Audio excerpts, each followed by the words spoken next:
I'm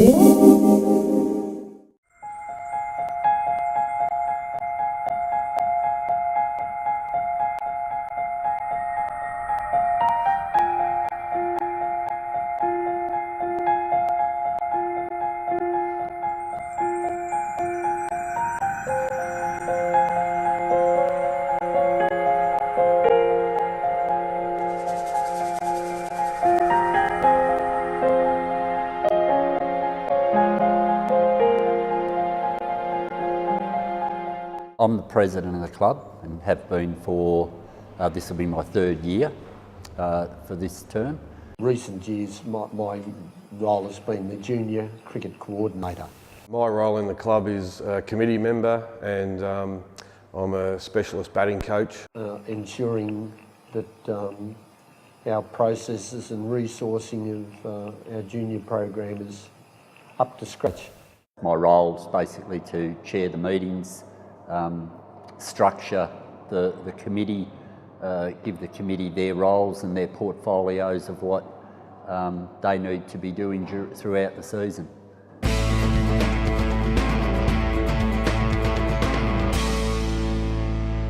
There's plenty of characters involved. We've got guys that are, really quite quiet and shy and have a little bit of input every now and then, and important input at certain times. Stop it, you. Just stop it.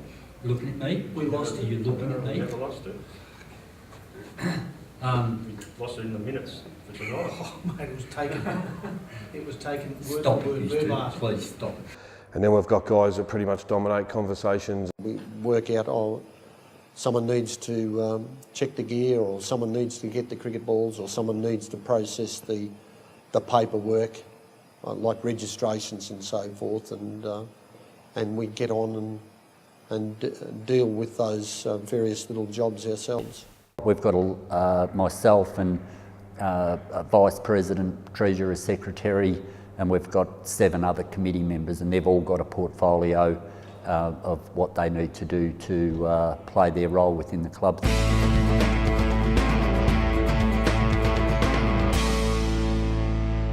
I believe last year that we were very close to $60,000 to run the club. The biggest expense is cricket balls and cricket gear.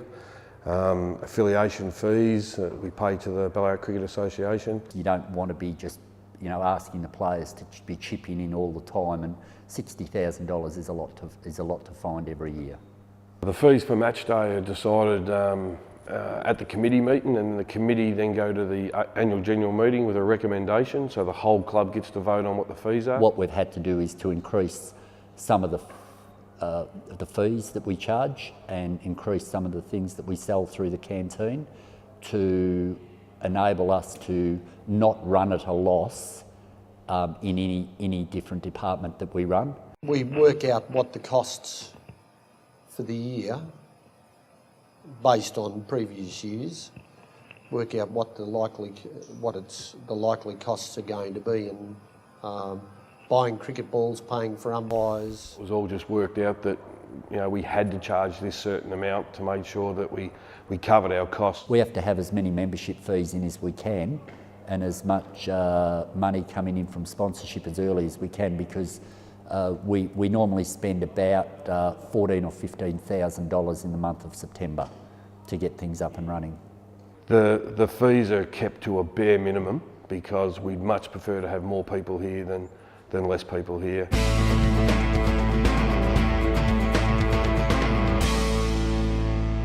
Sponsorship's something that we've found very difficult, like most cricket clubs, found very difficult to attract.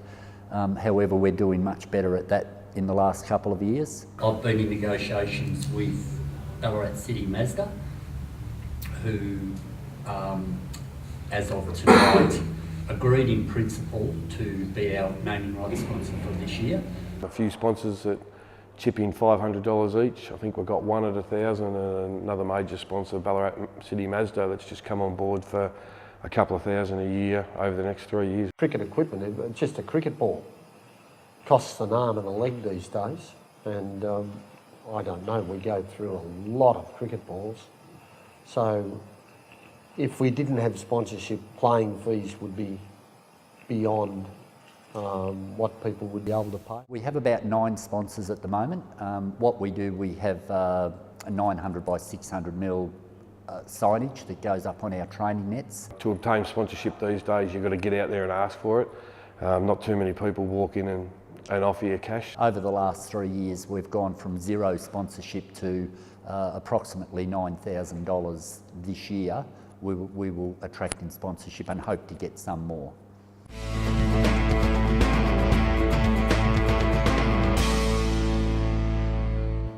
We have a cricketing department in place. We basically start from the first week after the last game. We have a look at our list, have a look at where we've fallen down in our playing side of things throughout the season, and then we target certain people. You just listen to rumours, blokes that you think might be available. So you ring them up, get in contact with them, and go and talk to them and see if you can get them to the club. Alex Covenant, he's From Bendigo? From Bendigo. Yes. He's come and seen me tonight, and he's been offered a first role back at Bendigo and a senior, I guess a role to help develop some juniors there. So he's now going to unregister and register back at Bendigo. That cricketing department consists of about 7 people, and they spend most of the off-season doing the recruiting. Recruiting from juniors, we just do letter drops at the schools, and we've got a couple of teachers involved in this club, and they spread the word at their school. I go around the local schools and organise communication through newsletters, and I go around a number of the local schools and do clinics. Yeah, the transition from juniors to seniors is tough because a lot of the kids are at that age where they've turned 16, other interests come into play. Back to the Milo type of thing, we start off with about 50 players. We might have 35 at the under 12 level, and then most of them will come through to under 14 level. From Milo, a lot of the children in Milo, there are so many other things to sample and try, and that's how it should be. Kids these days, 16-year-olds, a lot of them just haven't got the time. We give opportunity for our kids to go right through from the little ones, right through to the senior ones. But with the transition from the kids, from the seniors to the juniors, we do have people that are involved with the juniors and with the seniors, and they try and get around and talk to those kids. Some youngsters just love cricket and they're always there, but the majority, more than 50% would ebb and flow at one time or another.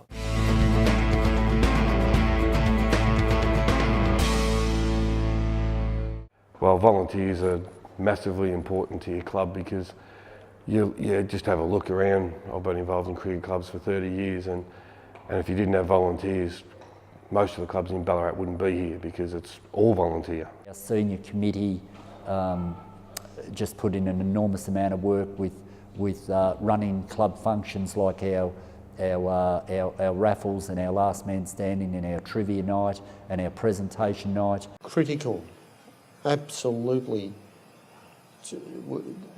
I think any sporting club, you need people to put their hand up, and cricket is no exception.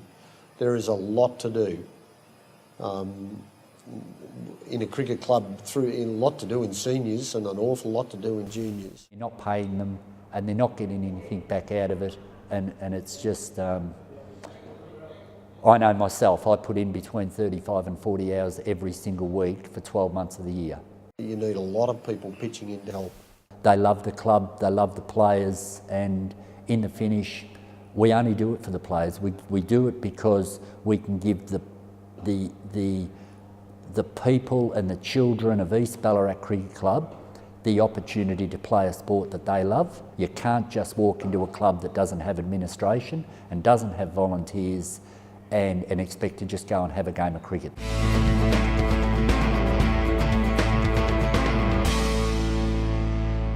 To have been included in our local team when I was a kid, to have been included meant a lot to me at the time, and I like to think that feeling of inclusiveness that we try and provide for young people now has a similar feeling for them.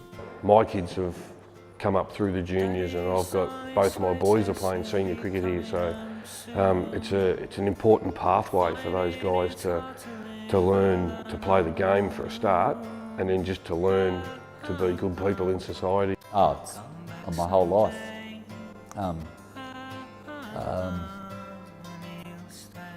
It's everything to me. It's been a fascination of mine, and it's like a hobby.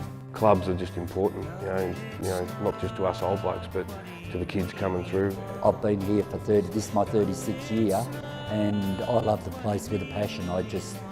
That's just what I am and what I do. But 45 years later, I'm still here, so something must have been okay. People say, you spend so much time here, what does your family think? Well, if it comes to choice between the cricket club and my family, I don't want people to ask me that, because they might not like the answer. It just means the world to me. She's gone away to play, but it's not